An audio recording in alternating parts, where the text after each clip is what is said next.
The following recording was recovered from a phone found inside an abandoned apartment in Seattle. Most of the audio had been damaged. Some of it was restored. Some of it wasn't. What matters is this: the voices on the recording were real. And if you use a sleep app to track your breathing, or your snoring, or the little sounds you make when you think no one is listening, you may want to delete it after this. Mark just wanted to know if he snored. He downloaded a simple app to record sounds while he slept. The first night, it recorded the heater. The second night, it recorded a light rain. But on the third night, at 3:34 a.m., the app recorded a conversation between Mark's own voice and something else that was hiding right beneath his pillow. Something that knew his name. Something that was tired of waiting. Before we play the recordings, make sure to subscribe and hit the bell icon. We're uncovering the dark side of technology today. Are you ready to hear what's under the bed? Then let's go. Mark downloaded the app because of a joke. That was the part he kept replaying later, back when later still meant something. Not the first sound, not the whisper, not the thing under his bed learning how to use his own voice. Just the joke.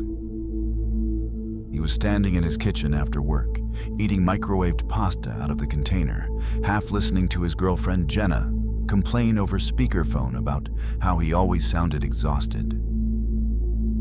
"You probably stopped breathing in your sleep," she said. "I'm serious.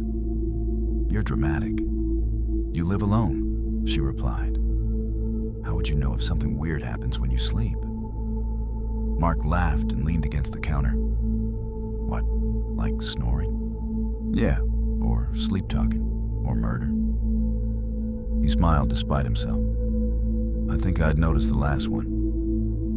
Just get one of those sleep tracker apps. They record sounds, then you'll know." "Fine," he said. "I'll check if I'm secretly possessed." He regretted those words more than anything else he had ever said. The app was called Deep Sleep Tracker. The icon was simple, almost too simple. A black crescent moon over a white background. No bright colors, no cheerful branding, no cartoon stars or happy bedroom graphics like the other sleep apps in the store. Just that clean, clinical icon and a description that felt strangely bare. Track your sleep, hear what hears you. Mark stared at that last line for a second. Probably a bad translation, he thought. The reviews were weirdly sparse. A handful of 5 stars. Short comments. Most of them only 1 sentence long. Works perfectly. It found what I needed. Very accurate at night. He should have deleted it then. Instead, he downloaded it. The interface was minimalist to the point of being unsettling. Black screen, thin white text, no ads, no profile setup, no tutorial. It only asked for microphone access, battery permission, and one strange setting. Place device near pillow. Do not obstruct lower edge of phone. Mark frowned. Obstruct lower edge? He almost laughed. What is this, a ritual? He plugged his phone in, placed it face down beside his pillow like the app instructed, and hit Start Session. The screen went black except for a faint red line at the bottom. Then a timer began counting upward in silence. Mark turned off his lamp and got into bed. Outside, Seattle rain tapped softly against the window. His apartment was old enough to complain when temperatures changed. The heater clicked sometimes in the walls. The pipes knocked if the upstairs tenant showered too late. It was never fully quiet. That was one of the reasons he had always slept lightly. Still, he drifted off faster than usual. That should have scared him too. The next morning, he checked the app while brushing his teeth. It had logged 6 hours and 14 minutes of sleep. Restless. Light. Several micro-wake events. Nothing unusual. There was also one audio event. 2:11 a.m., 0:10. Mark tapped it. He heard sheets moving, his own breathing, a small grunt as he rolled over. Then, faint in the background, click, click, click. He paused the clip and replayed it. Click, click, click. Not the heater, not pipes, not rain. It sounded like fingernails tapping on hardwood. Slow, rhythmic, deliberate. He stood there, toothbrush hanging from one hand, toothpaste foam in his mouth, listening to that tiny sound over and over. Then he spat, rinsed, and laughed at himself in the mirror. Old apartment, he muttered. That was all. He went to work. He forgot about it by lunch.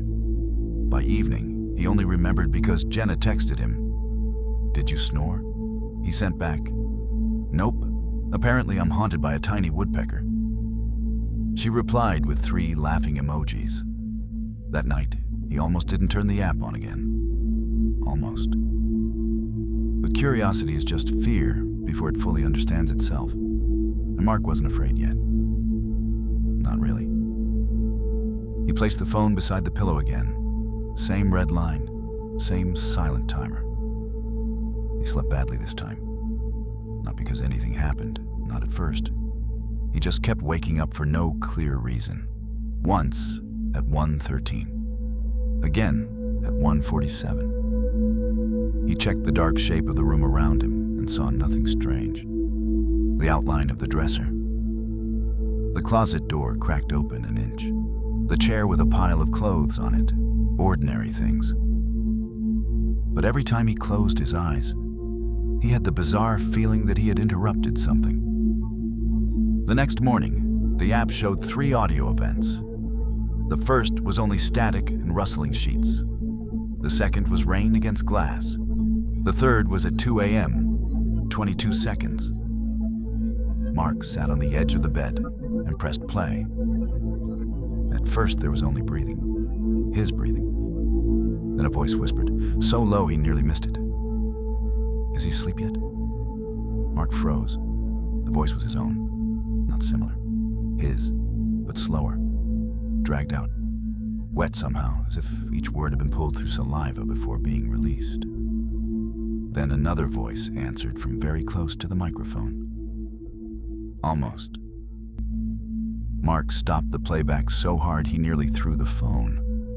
He stared at the waveform on screen. His own face reflected back at him from the black glass. He played it again. "Is he asleep yet?" Almost. His stomach dropped so suddenly it made him dizzy. He told himself it was sleep talking. That had to be it. The brain did weird things when half asleep. People said bizarre things. People even answered themselves sometimes, didn't they? He opened the clip in an audio editor and turned the volume up. The first voice, his voice, came from a little farther away. The second voice sounded like it was under the bed. He felt that before he understood it. Under. Not outside the room, not the hallway, not through the wall. Below him. He stood up too quickly and looked down at the dark gap beneath the mattress. Nothing. Just shadows and an old cardboard box and a duffel bag he hadn't unpacked since moving in. His throat tightened anyway. He crouched and lowered himself until one eye was level with the darkness under the frame. Still nothing. But the air coming from under there was cooler than the rest of the room. And it smelled faintly sweet, like plastic left in heat. Mark stood up so fast, hit his head on the mattress edge. He went to work on almost no sleep and functioned like someone walking through shallow water. Every sound in the office felt too sharp. Every reflected face in every dark monitor made him flinch for half a second before his brain corrected itself. At lunch, he almost deleted the app. Instead, he searched it. There was barely anything online. No official website, no subreddit, no customer support page. No tech blogs reviewing it. Just a dead forum thread from 2 years earlier where someone asked if anyone had heard voices in the playback. No replies. That evening, he called Jenna. "You sound terrible," she said immediately. "I didn't sleep." "Then stop using the app." "I heard something." Silence. Then, "Like what?" Mark hesitated, because saying it aloud made it sound childish. "A voice." "What kind of voice?" "My voice." Jenna let out a breath. "Oh, Mark, I'm serious." "Maybe you were talking in your sleep." There were 2 voices. She was quiet long enough that he knew she had stopped treating it like a joke. "What did they say?" He swallowed. One of them said, "Is he asleep yet?" And the other, "Almost." No answer. "Jenna, I hate that," she said softly. He gave a humorless laugh. "Thanks. Come stay here tonight. I have work early. You can still stay here." He looked around the apartment, the kitchen, the hall, the dark doorway to the bedroom. The thing about fear is that once it finds a shape, everything starts arranging itself around that shape. The apartment hadn't changed, but now every room felt like it had. "I'm fine," he said. That was another lie he regretted. He didn't mean to stay there that night. He packed a duffel, got halfway to the door, then stopped because he suddenly felt stupid. 30 years old, leaving his own apartment because of a creepy audio glitch and an over-designed sleep app. So he unpacked. He checked under the bed again. Nothing. He propped the bedroom lamp on the floor so light filled the gap beneath the frame. Nothing. He closed the closet door, locked the window, left the bathroom light on, took a beer from the fridge and drank it too fast. Then another. By midnight, he was more tired than afraid. That was how it got him. He decided he wouldn't use the app again. He would just sleep. Normal sleep. No phone by the pillow. No recordings. No more feeding his imagination. At 12:18, he turned off the lamp and lay down. At 12:19, he sat up again, reached for the phone, opened Deep Sleep Tracker, and hit Start Session. Just one more night, he told himself. Proof. Then he'd delete it. The red line glowed faintly in the dark. He set the phone beside the pillow and forced himself to keep his eyes open. The room stared back. Shadowed ceiling corners, half-seen dresser, barely visible mirror by the closet door, the underside of the bed hidden just beyond the lamp's dying spill. He lasted maybe an hour. Sometime after that, the room thickened. That was the only way he would ever have described the transition between wakefulness and whatever came next. It didn't feel like falling asleep. It felt like the air itself becoming heavier, pressing him downward, sealing his limbs in place. His eyes opened. His body did not. Sleep paralysis. He knew the term, had read about it. Waking while the body was still locked in REM, hallucinations, pressure on the chest, sense of presence. None of that knowledge helped. He was on his back, staring at the ceiling, unable to move anything but his eyes.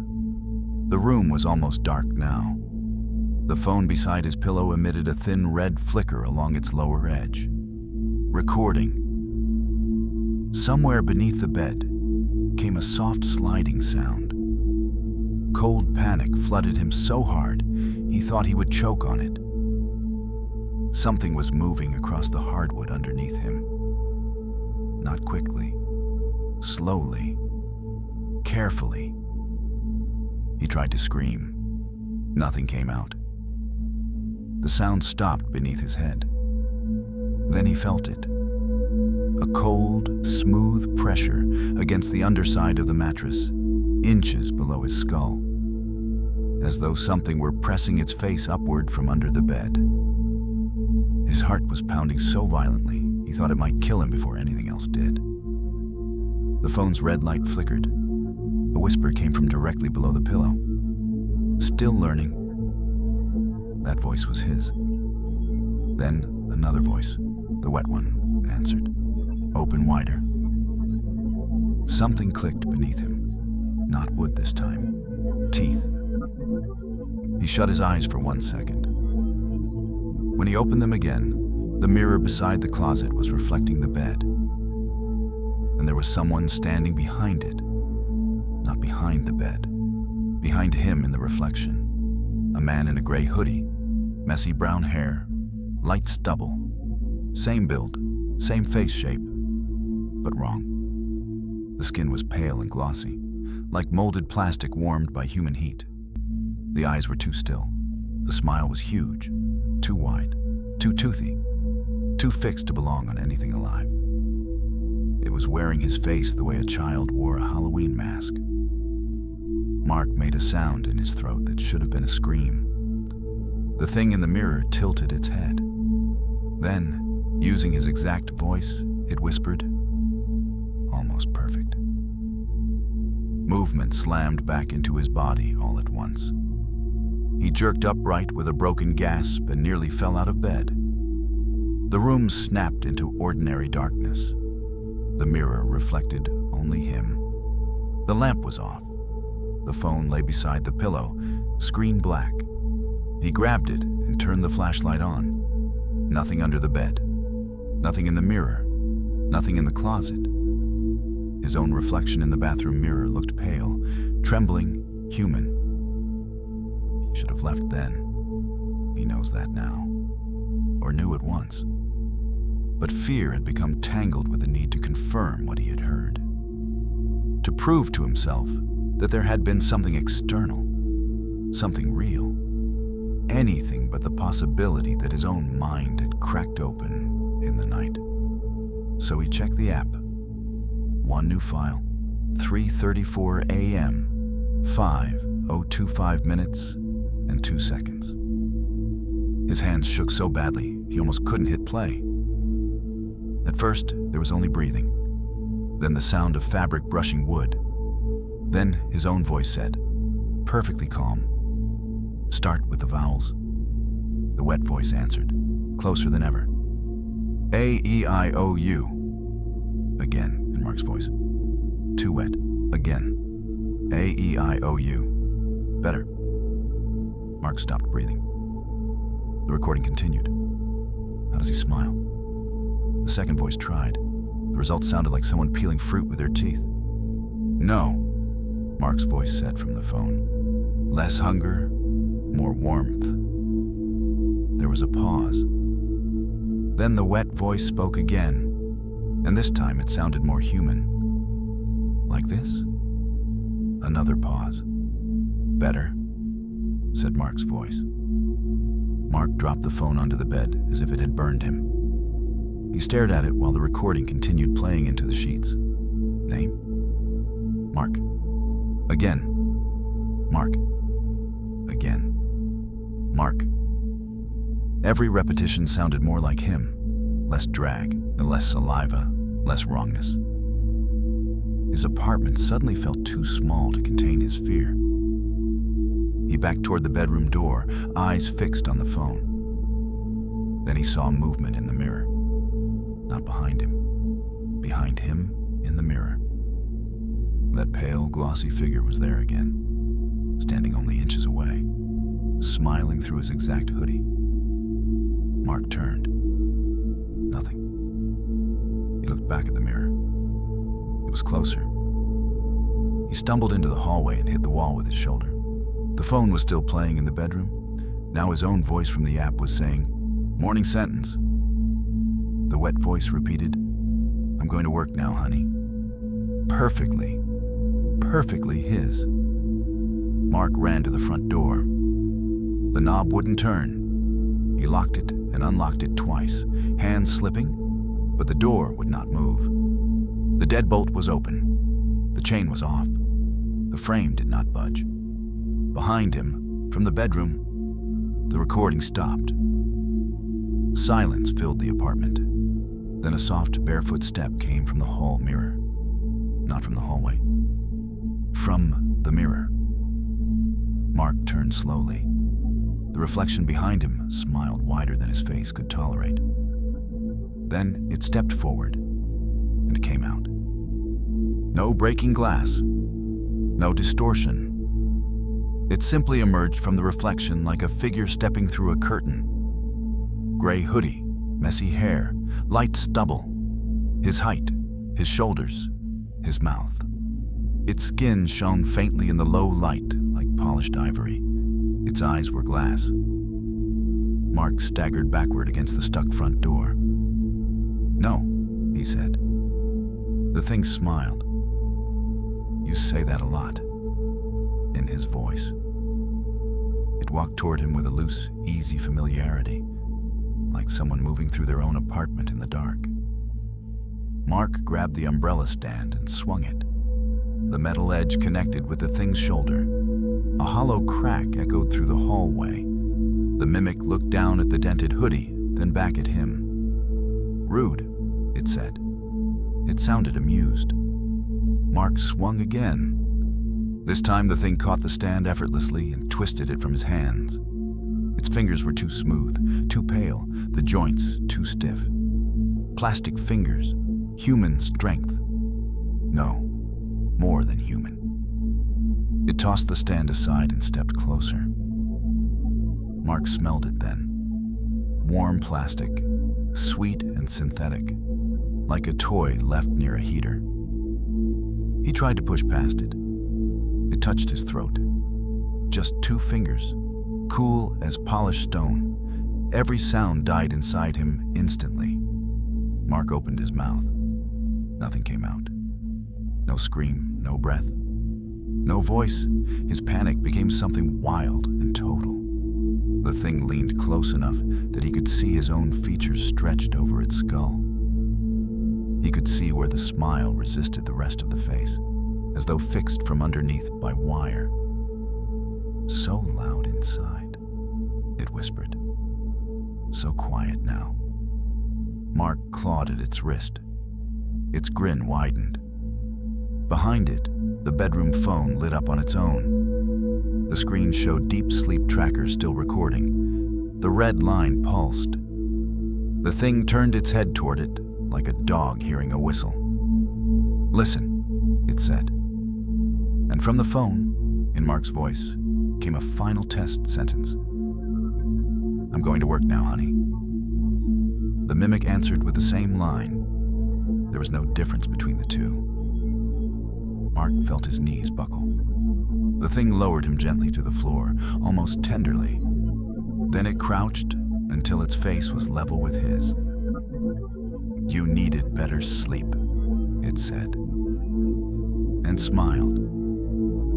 The next part existed for Mark like a sequence of impossible still images.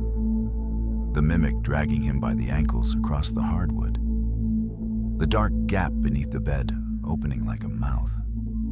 The smell of dust, old cardboard, and that warm chemical sweetness. His own fingers scraping uselessly against the floor. The phone light flickering red above the bed frame.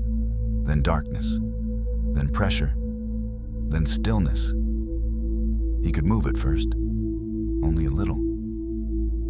There was barely enough room beneath the bed for his body, and even that space seemed to narrow around him, as if the shadows had weight. He could see only strips of the room beyond.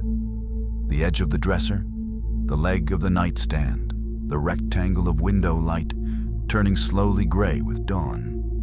He tried to shout again. Nothing. His throat felt intact. It just no longer belonged to sound. Above him, footsteps crossed the room. Calm, familiar. His footsteps. A drawer opened. Clothes rustled. Hangers clicked. The mimic was getting dressed. Mark pressed one hand to his own mouth to stop the raw animal panic from exploding out of him in voiceless convulsions. Above, the bathroom light clicked on. Water ran. Cabinet door, toothbrush. All the tiny, ordinary sounds of a morning routine. He wept soundlessly into the dark. When the bathroom light went off, the mimic returned to the bedroom. It crouched beside the bed. and for a moment Mark saw only its shoes. Then its face appeared upside down in the gap, framed by darkness. Its smile was relaxed now, comfortable, practiced. "Thank you," it said in his voice. Then it reached under the bed and took hold of Mark's wrist, not to pull him out, just to position his hand closer to the edge, arranging it gently in the shadows, like staging a photo. The mimic stood, picked up the phone, and ended the session. Then, with cheerful normalcy, it said, "Sleep quality improved," and laughed softly at its own joke. The front door opened, closed. Silence. Sunrise spread through the room in pale bands. Time lost shape after that. Maybe hours passed, maybe a full day.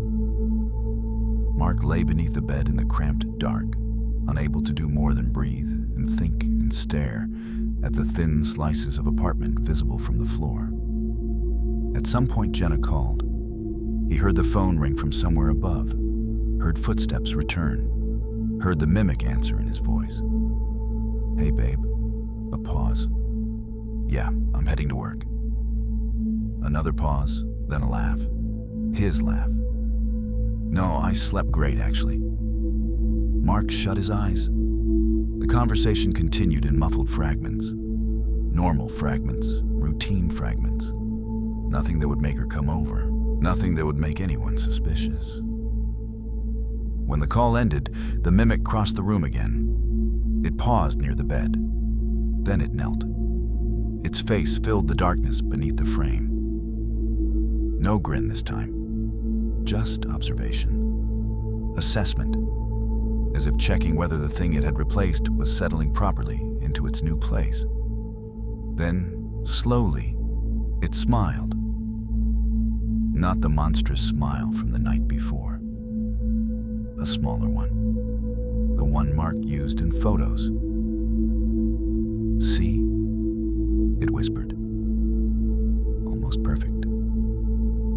The apartment was found 3 weeks later after complaints from neighbors about a smell, though the smell was never fully explained in the reports.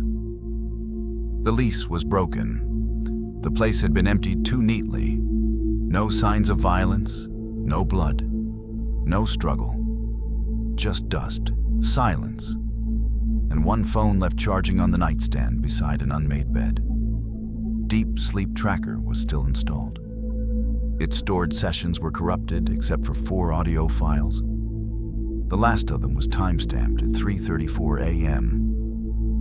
And beneath the final seconds of playback, beneath the copied voice, beneath the wet rehearsal, beneath the line about going to work, audio enhancement recovered one more sound from the dark under the bed. A man trying to scream through a throat that no longer remembered how. By then, of course, Mark had already gone to work and smiled at everyone.